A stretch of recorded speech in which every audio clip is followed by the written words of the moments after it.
India गठबंधन पहले से ही बीजेपी की मुसीबत बना हुआ है और अब विपक्ष के इस गठबंधन ने बीजेपी की सबसे बड़ी उम्मीद को तोड़ने की तैयारी कर ली है।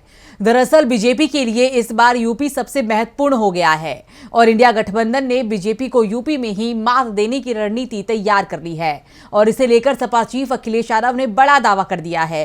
तो क्या कहा है अखिलेश ने, देखिए ये रिपोर्ट। विपक्षी गठबंधन के नेता जब से एकजुट होना शुरू हुए तभी से बीजेपी दावा कर रही थी कि ये दोस्ती कुछ दिनों की ही है, जल्दी ही टूट जाएगी। लेकिन विपक्षी दलों ने बीजेपी के हर दावे को झूठा साबित कर दिया।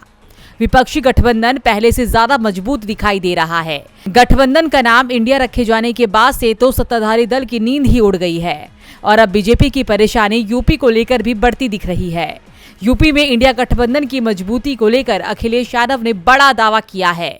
अखिलेश ने कहा है कि घोसी विधानसभा सीट पर हुए उपचुनाव में अभी लोगों ने सिर्फ झांकी देखी है, असली पिक्चर लोकसभा चुनाव में दिखाई देगी। लोकसभा चुनाव में इंडिया गठबंधन को 7% वोट मिलेगा और यूपी में बीजेपी का सुपड़ा साफ हो जाएगा। अखिलेश ने कहा कि इंडिया गठबंधन में सीटों के बंटवारे में कोई परेशानी नहीं आएगी। यूपी में सपा सबसे बड़ी पार्टी है, इसलिए सीट बंटवारे में उसे ही अपनी ओर से सीट देना होगा। हम यहाँ सीट नहीं मांग सकते। गठबंधन के लिए हमें त्याग करना होगा और हम त्याग करने को तैयार हैं, क्योंकि इस बार बड़ी लड़ाई लड़ना है और ये देश बचाने की लड़ाई है।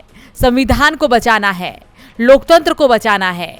इस बार की लड़ाई मोदी सरकार को दिल्ली की सत्ता से हटाने के लिए है और इसके लिए समाजवादी पार्टी पूरे गठबंधन को साथ लेकर चलेगी।